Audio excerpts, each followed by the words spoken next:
Hello dear students, आज हम भाषाभ्यास के 8वें अध्याय टपके का डर पर चर्चा करेंगे।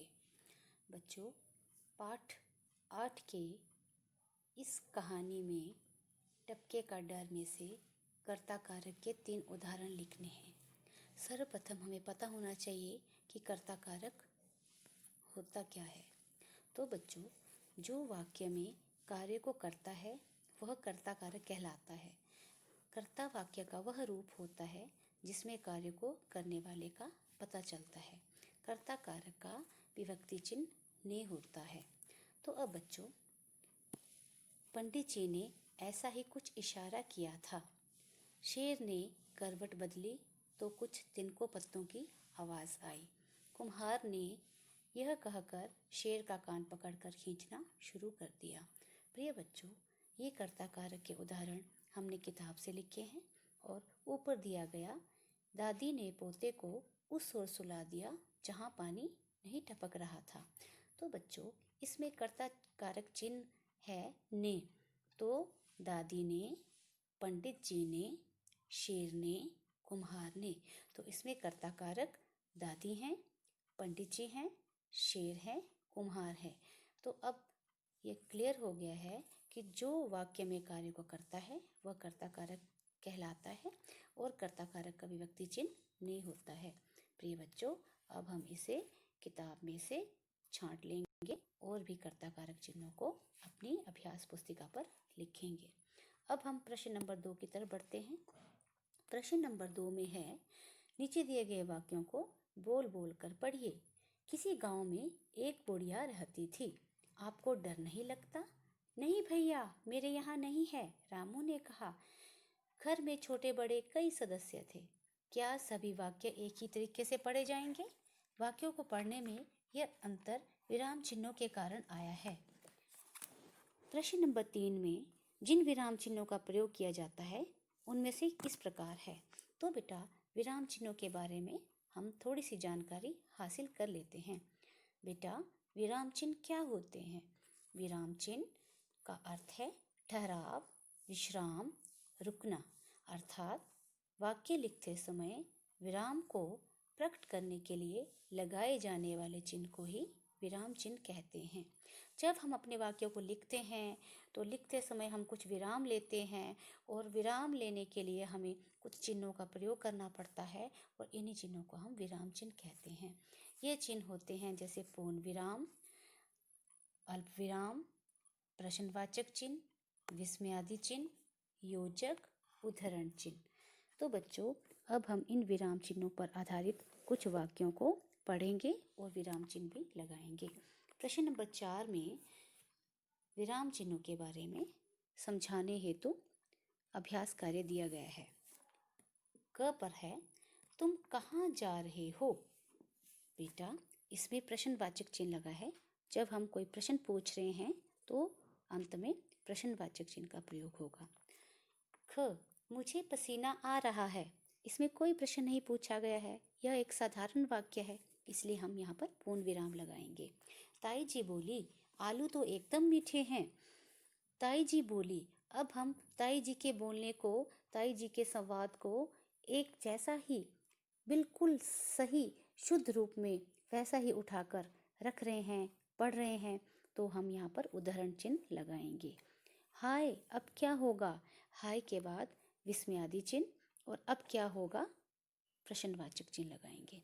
बच्चों, हम इन विराम चिन्हों को बार बार दोहराएंगे, फिर वाक्यों में प्रयोग करने का प्रयत्न करेंगे। बच्चों, अब हम प्रश्न नंबर 5 की तरफ बढ़ते हैं। नीचे दिए गए वाक्यों में मोटे काले शब्दों के विलोम शब्दों से रिक्त स्थान भरिए। विलोम शब्द पिछली वीडियो में बताया था, उल्टे अर्थ वाले शब्द। तो पहला है, सूरज निकलते ही अंधकार छंट गया और प्रकाश फैल गया। अंधकार का विलोम शब्द है प्रकाश। ख भाग में भगवान के लिए राजा और राजा का उल्टा अर्थ रंग। प्यार से दुश्मन भी दोस्त बन जाते हैं। दुश्मन का विलोम शब्द है दोस्त। काम भी मुश्किल लगता है, तो आसान का विलोम शब्द है मुश्किल।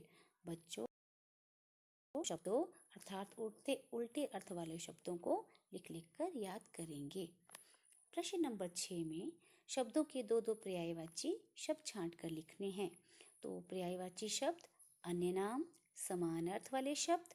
तो बेटा हम इनमें से पर्यायवाची शब्दों को छांटेंगे।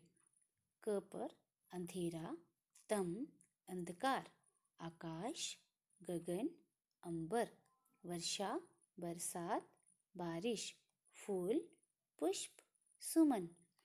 बच्चों तो पर्यायवाची शब्दों को हम 2-2, 3-3 बार अपने अभ्यास पुस्तिका पर लिखकर दोहरा लेंगे। प्रश्न नंबर 7 की ओर बढ़ते हैं। वाक्यांशों के लिए एक शब्द छांट कर लिखिए। अनेक शब्दों के लिए एक शब्द भी हम इसे कह सकते हैं।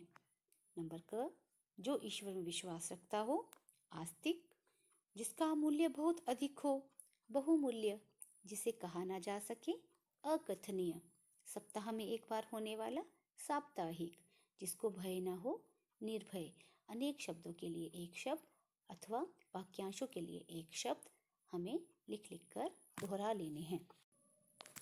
प्रिय बच्चों, अब हम प्रश्न नंबर 8 की ओर बढ़ते हैं, जिसमें जातिवाचक संज्ञाओं और व्यक्तिवाचक रूप लिखने को कहा गया है।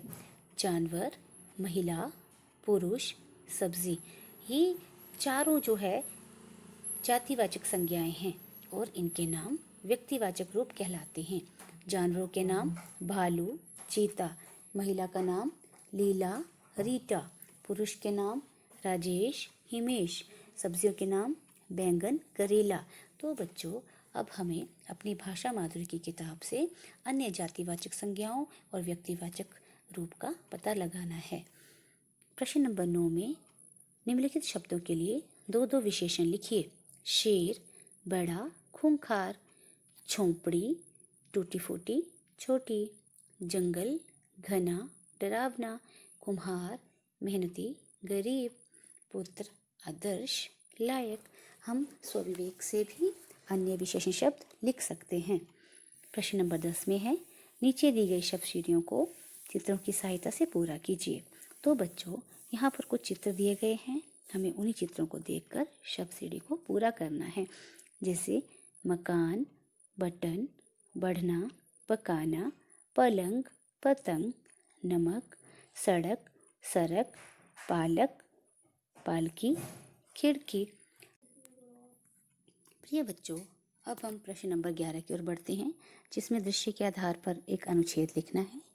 हमने अनुच्छेद लिखा है, वर्षा ऋतु है, रिमझिम बारिश शुरू हो गई, बच्चे खुश होकर बाहर निकल आए, लड़की पानी में नाव चला रही है तथा लड़का बारिश में नाच रहा है।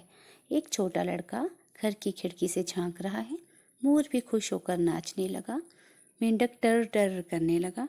एक आदमी छाता लेकर घर जा रहा है तो दूसरा पेड़ के नीचे खड़ा होकर बारिश थमने का इंतजार कर रहा है। किसान मोटा कपड़ा ओढ़कर पशुओं को चारा खिलाने जा रहा है। सबको आनंद आ रहा है। तो बच्चों, यह था टपके का डर पाठ। हम लोग स्वविवेक से भी इसके कई अभ्यास स्वयं कर सकते हैं।